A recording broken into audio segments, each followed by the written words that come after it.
All right, well, thanks everyone for being here. Again, my name is Chaney, and I'm a cartographer and field checker with Benchmark Maps, and it's the second part of that title that I'm here to talk about today. It's a smaller portion of my time, but it's the best part of the job. I've been the lead field checker for Benchmark since 2018, and in that time, I've driven over 30,000 miles across portions of 26 states and Canadian provinces in our never-ending quest to keep our maps field checked for accuracy.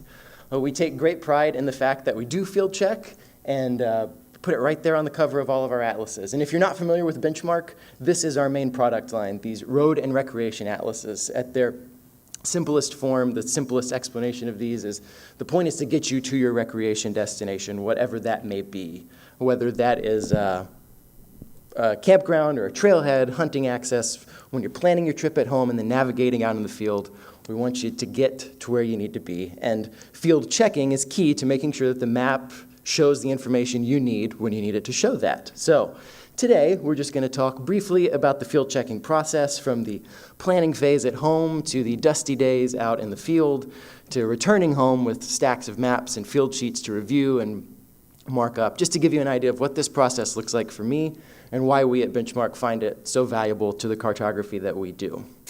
So the planning phase is the first part of that, and that begins with figuring out where to go and when to go there.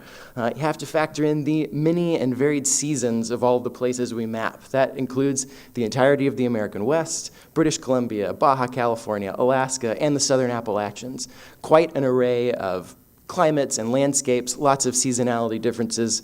Basically, it boils down to, when is the snow not there? When do the roads open up in the summer, and when do they close back down in the winter? And if they are closed, where's a good desert place to go in the winter and drive around?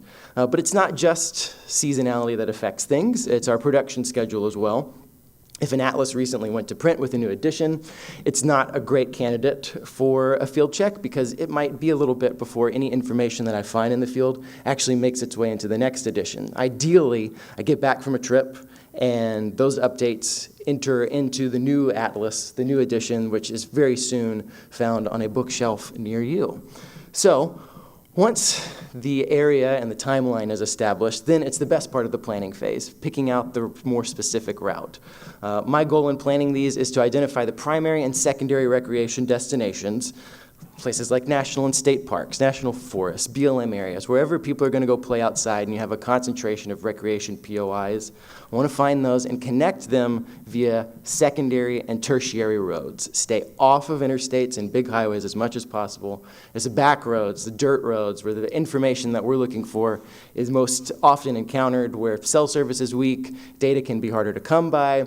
Things like satellite imagery and street view that can be used to do sort of remote field checking from home, where those are just unavailable or unreliable. You got to be there to see what's actually there.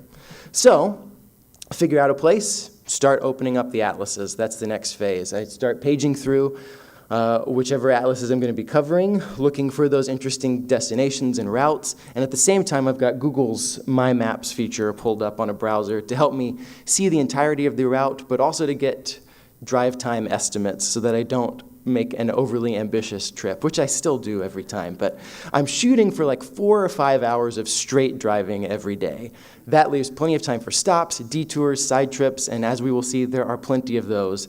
So a 4 to 5 hour day is a very full day, of course. So once that route gets established, then there's refinements that get made up until it's actually time to go, but eventually you just got to get out there and start driving. So my time in the field can basically be reduced or broken up into these two components. It's talking with local experts and driving the roads. Talking with local experts happens at places like these: field offices, ranger stations, visitor centers, chambers of commerce, anywhere there's somebody who knows this area better than I ever could and who often spends a lot of their day talking with the public, pointing them in the right direction, helping them figure out which roads to take to get to wherever they want to go. 5 minutes, 10 minutes in a place like this can save hours of research at home, can save miles and miles of roads driven. There's just very few substitutes for chatting with people in these places who have such an intimate knowledge of the landscape and of the recreation opportunities there. But there is one substitute, and that's the rest of the trip, which is driving the roads. When I'm out in the field, I spend about a week and a half driving somewhere around 2,000 miles, usually more, of roads, and I want as many of those miles as possible to look like this. One, for the scenic value, but two, because again, this is where that good info is found, where you're gonna find stuff that you're not gonna see anywhere else. It's the back roads where you get that valuable information. On these roads, I have two tools at my disposal. The first is a healthy stack of field sheets. These are oversized prints, so the page pairs that I'm driving on, somewhere around 150% of the actual size that gets printed in the atlas. That leaves ample margins for marking up with notes. You can see lots of detail on the maps. They're great for spreading out on a table at a ranger station with those talks with local experts. I mark all of my notes up on these. This is my definitive record when I get back of everything that I've seen and made a mark about. We're making paper maps. I've got paper maps with me the whole time, but there is a digital component to this analog system as well. I'm using a GPS out there in the field, and for me, that takes the form of an application called Aussie Explorer. Has anyone heard of this before? Yes. I hadn't either until I started in this role, and one of our other field checkers introduced me to it. It's a great little application. I've got it running on an Android tablet in the Jeep beside me, and I'm using it at a very basic level, but it does everything I need it to do. It lets me pull in a geo-referenced image of all the page pairs that I'm driving on, seamlessly tiled together, and then I can record a track as I go, which is useful to record all the roads that we've driven, but also to use for road alignments along the way, make sure that everything's dialed in. And then I can drop waypoints. And it's the dropping the waypoints that I really love about Aussie and how it handles that, because I can reach over without even looking at the tablet and drop a waypoint. The map stays up. I can keep navigating, keep driving down the road, because if I stopped every time there was something to note, these trips would take a long time. It's better to cache like 2 or 3 or 4, keep all those things in my head, and then pull off the road, find a nice safe spot, hop out, take a very staged photo like this one, and then mark up the map, scrolling back on the tablet to get those locations right as I make my notes on the map. And then, of course, I have those waypoints and those track files that I can pull in when I get back home, overlay them on the files in Illustrator, make sure the locations are where they need to be. So paper maps and GPS help me record all of the information that I'm looking for, but how do you find it in the first place? I found that the best approach to these trips is to take the approach of putting myself in the shoes or the driver's seat of a curious traveler on their own adventure. What are the questions and impulses that they're gonna have when they're out on their own trip? You're gonna see a road heading up a ridge and wonder, does that road really cross that pass? If I've built my schedule properly, I've got the flexibility to take detours and side trips like that and explore. I'm also constantly evaluating road conditions, so when you're out there and you wonder, how rough is that road? That's why I'm there. I'm gonna figure out how rough that road is. I'm gonna try to see what kind of vehicle you need to access a given destination. Another big question that comes up, I think, is there a place to camp? Where am I gonna sleep tonight? All of these types of things, the spots that people are looking for on their trips, that's what I'm out there doing. Trying to figure out what's important in this landscape, what's going to help you have a safe and successful adventure in whatever form that takes. And if I've built the trip correctly, I've got the flexibility to chase down those questions and follow detours that maybe didn't jump out to me in the planning phase, but that are very apparent and alluring on the ground. Flexibility is also key because you never know what the landscape or the weather is going to throw at you. I can plan all I want and have the perfect itinerary lined up, but the weather will change. Early snows in the Absarokas in Wyoming or a hurricane barreling up the East Coast will cause me to reroute a trip completely on the fly, mid-trip, or have to cut it short and get out of there before things get worse. And it's not just the weather that's uncertain. You also never really know what you're going to find on the roads, which is why I'm there in the first place. Gates will be closed. Bridges will be out. This photo in the middle was from British Columbia, and I thought that that road went all the way through to a highway on the other side, and I was a little bummed to come around the corner and see, oh, there's a very locked gate. So it was an hours-long backtrack to get around that. Being prepared for an hours-long backtrack is actually pretty key to a successful field checking trip. But I've spent so much time staring at these maps and planning out routes and scheming up different ways to go that when plan A doesn't work, I have plan B and I have plan C already in my head if they need to be enacted as a contingency. So it's not just being mentally prepared, though. You also have to be packed and physically ready for it, too. And maybe this is the hazards and safety portion of my trip, or of my talk. Driving this much on rough roads, intentionally seeking them out, the flat tires will come, like in the King Range of Northern California, hours away from a tire shop, hours of rough, unpaved and paved roads to get back. Thank goodness for full-size spares on the back of Jeeps. So to this end, my cartographic toolkit in the field checking trips includes a tire patch kit and extra food and water and camping gear, a spot to a satellite communicator so that I can be in touch with my coworkers and reach out if I was ever in a sticky spot without cell service. Eventually, though, whatever the weather and the roads throw at me, whether it was smooth sailing the whole way or a parade of reroutes and detours, the field check comes to an end and it's time to head back home.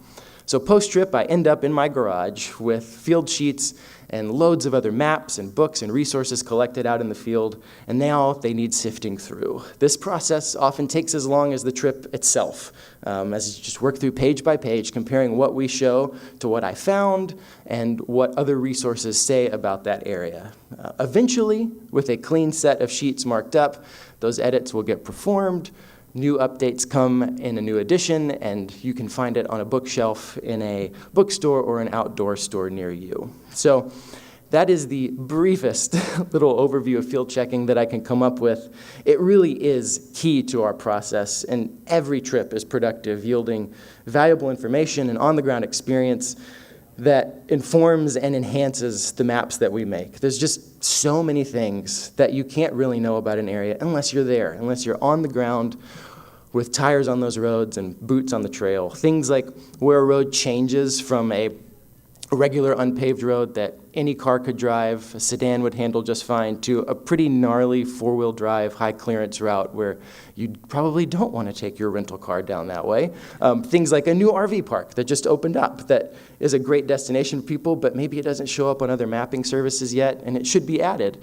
Or my personal favorite, the little local landmarks, like this one, the Mountain Fountain, this lovely roadside spring that I have not seen on any other maps, but I saw it on the side of the road.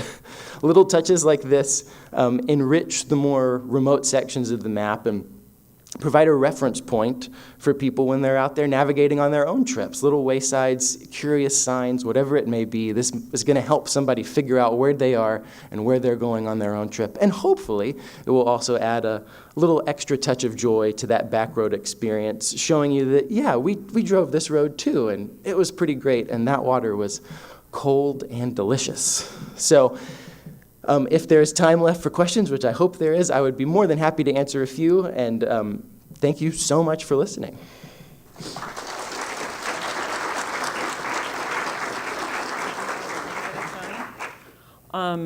We do have a little bit of time. Christos, are you here? Oh, you're here. Okay, yep. If you wouldn't mind coming up and plugging in, and then we have time for a couple of questions. I see one right up there. Sure.